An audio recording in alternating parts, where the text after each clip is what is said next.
Pour le 3B, c'est comme le 3A, mais là, on n'a plus le droit d'utiliser l'auto-indexation. Ça, c'est pas une grande problématique. Mais on nous demande aussi d'utiliser la fonction delete from array. Donc, ce qu'on veut, c'est qu'on efface directement de notre tableau. Donc, en fait, c'est la fonction effacer une partie du tableau. Si on va directement donc ici, je vais faire une copie, je vais faire fichier enregistrer sous. Je vais faire une copie tout de suite qu'on va appeler 3B. Je vais fermer donc le 3A tout de suite. Donc, c'est mon 3B.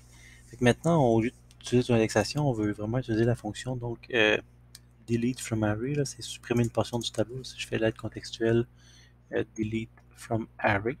Donc, c'est vraiment supprimer une portion du tableau. Désolé, avant on avait en labio, donc la fonction c'est supprimer une portion du tableau. Donc, qu'on va vouloir utiliser. Je vais le laisser là pour l'instant. Puis en gros, là, une bonne partie du code ne sera pas utile. Bon, je vais effacer juste tout ça ici. Ça. Ouais, tout effacer, puis on va le remettre en place. Déjà mon tableau final. Puis en fait, on va pas construire à partir d'un tableau vide. Là. On va vraiment prendre notre tableau ici initial qu'on va envoyer dans un registre de décalage. Donc, on va envoyer notre tableau d'entrée dans un registre de décalage. En fait, c'est pas le tableau d'entrée. On va faire ce qu'on fait ici, c'est qu'on fait une copie de ce tableau-là qu'on conserve en mémoire. Puis ensuite, à la toute fin qu'on sort, on copie ce qu'on a en mémoire dans notre tableau indicateur. On vient pas, faut pas imaginer qu'on modifie le tableau ici. Là.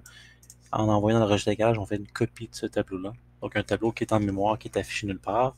Et ici, ce qu'on fait, on prend le tableau qui est en mémoire, qu'on a modifié à travers la boucle et qu'on vient afficher juste ici.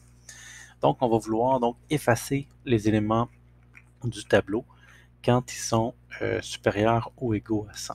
Alors, ce que je pourrais faire, c'est que je vais rentrer cette fonction, on va rentrer tantôt, on pourrait juste essayer de chercher les éléments. Donc, comme je n'ai pas de tunnel auto-indexé, on pourrait simplement aller indexer le tableau. En fait, le tunnel auto-indexé fait exactement la même chose que cette fonction-là. Donc, si je rentre mon tableau ici, puis je vais chercher l'élément ici, ce qui me sort ici ou ce qui me sort ici, c'est la même chose. Le tunnel auto-indexé fait l'équivalent de ce que fait la fonction indexer un tableau en rentrant l'itération i ici comme au niveau de l'indice. Donc, on aurait pu faire ça avec un tunnel auto-indexé, ça aurait été beaucoup plus facile, mais là, je le fais de cette façon-là parce que je vous demande de ne pas le faire avec le tunnel auto-indexé. Donc, ça va chercher chacun des éléments du tableau. Donc, la première fois, ce qui va sortir d'ici, c'est le 9. Deuxième fois, c'est un 100. Troisième itération, c'est 101. Fait que même chose que le tunnel auto-indexé. Là, on va vérifier, on va comparer. Est-ce que c'est plus grand ou égal, je m'excuse, donc est-ce que c'est supérieur ou égal à 100? Supérieur ou égal à 100, donc est-ce que cette valeur-là est supérieure ou égale à la valeur de 100? C'est ce qu'on va faire à l'instant. Donc si c'est supérieur ou égal à 100, ben, je veux supprimer l'élément du tableau, c'est pour ça que je vais mettre une condition ici. Donc si cette condition-là est vraie ici, je sais pas si c'est ça ici, je vais baisser le sélecteur de condition juste ici pour pas que j'en chemin. Donc, si la valeur est supérieure ou égale à 100, je veux la supprimer. Puis si c'est pas supérieur ou égal à 100, ben, je veux pas la supprimer. Donc, on va rentrer le tableau ici. Donc, ici, dans ce cas que c'est vrai, je veux supprimer l'élément. Donc, je vais simplement prendre ici mon tableau et je vais supprimer l'élément. Là, je vais faire une erreur de bonne foi. Là, je vais envoyer mon petit i pour mon indice de l'élément en se disant, ben, c'est correct, je supprime mon élément du tableau. Donc, c'est le bon indice.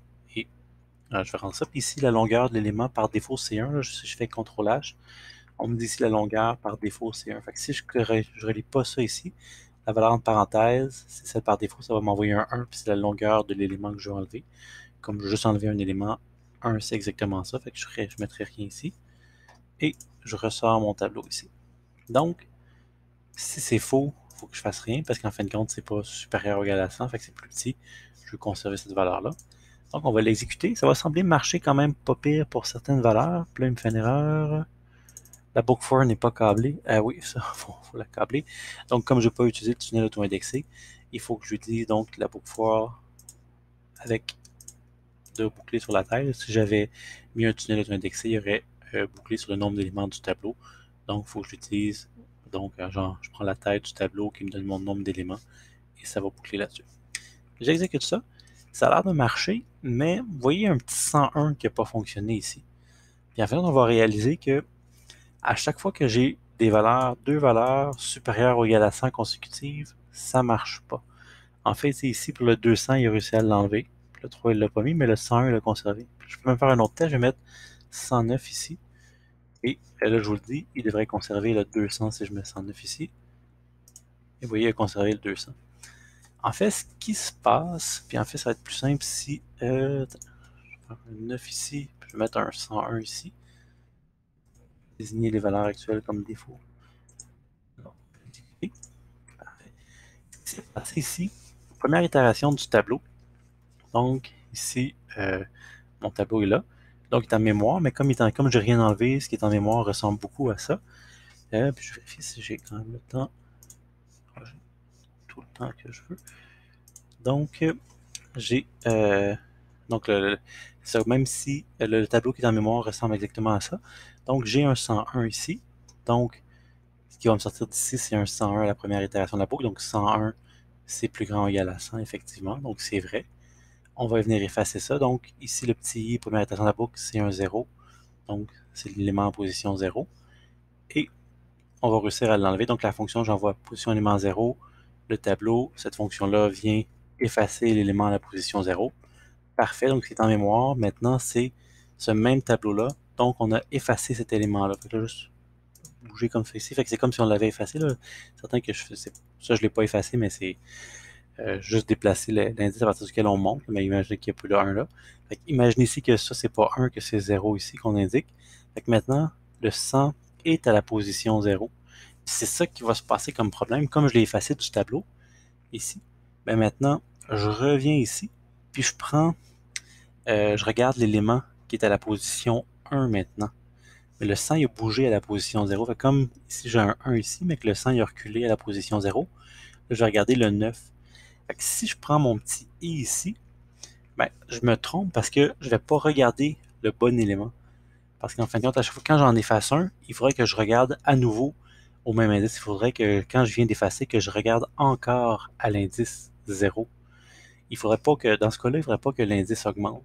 Fait qu'il ne faut pas se fier à l'indice i ici. Il va falloir se faire un autre i, un i qui fait simple, un i qui augmente pas, comment dire ça, un petit indice i qui augmente pas quand on efface un élément.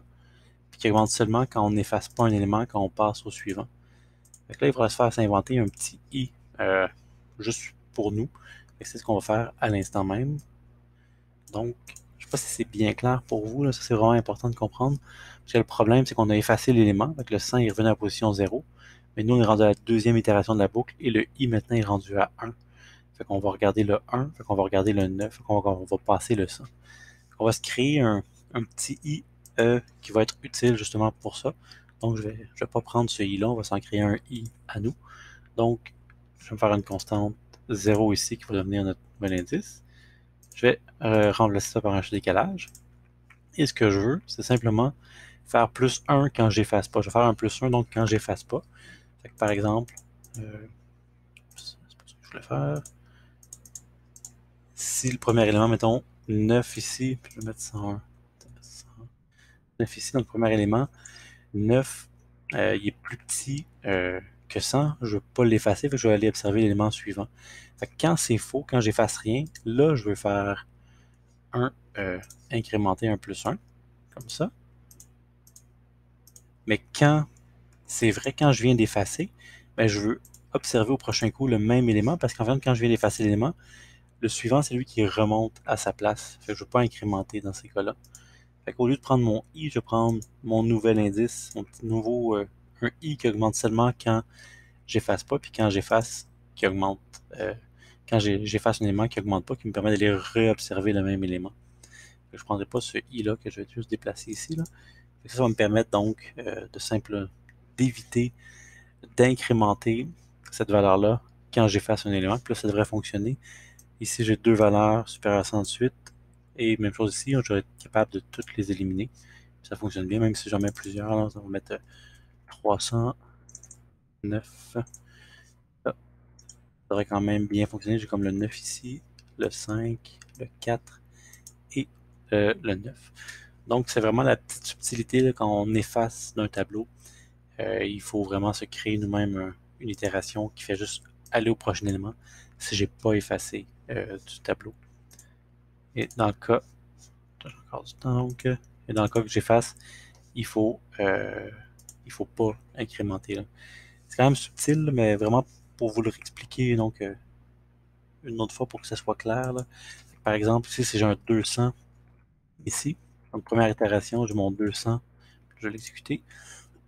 Première itération, j'ai mon 200 qui est ici, donc j'ai un 0 qui est ici, donc l'indice élément à la position 0 qui est ici, ça va me sortir mon 200. Donc 200, est-ce que c'est plus grand égal à 100? C'est vrai. Donc comme c'est vrai, j'ai donc le 0 ici, donc je vais aller effacer dans mon tableau à l'indice 0, donc je vais venir effacer mon 200 ici. L'élément va se faire effacer.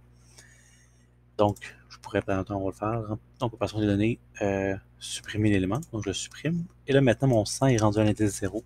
Mais comme je n'ai pas augmenté mon i ici, prochaine itération de la boucle, je reviens avec mon tableau. Mais là, le tableau, donc le 200 était effacé. Et là, comme je n'ai pas fait de plus 1, j'ai encore l'indice 0. Donc, j'ai l'indice 0. Qu'est-ce que j'ai l'indice 0? J'ai 100. Donc, j'ai un 100. Est-ce que c'est supérieur ou égal à 100? C'est vrai. Donc, on va rentrer ici. Donc, indice 0 ici. Mon tableau ici. Je vais supprimer cet élément-là. Donc, je vais faire un clic droit ici pour vous montrer ce que ça aurait fait. Donc, opération de données, supprimer l'élément. Et là, on revient aux itérations de la boucle. Mon nouveau tableau qui est celui-ci. Ici, mon 0 revient ici. Là, j'ai mon 109 ici. Donc, on va revenir ici. Donc, j'ai un 0 qui arrive ici. Mon tableau, donc, c'est 109 qui va sortir d'ici. C'est supérieur ou égal à 100, c'est vrai. On va supprimer donc le 109 ici. Donc, je vais supprimer l'élément. Opération de données, supprimer l'élément. Et ensuite, encore une autre extension de la boucle, mon tableau revient ici, comme ça. Le 0 revient ici. Donc maintenant, l'élément à la position 0, c'est 5. Donc j'ai 5. Est-ce que c'est supérieur ou égal à 100? Non, c'est faux. Donc c'est faux, on ne fait rien. Je fais enfin plus 1 dans ma boucle. Donc le plus 1 revient ici. Maintenant, j'ai un 1 qui est ici. Je vais voir l'élément à la position 1, c'est maintenant 4.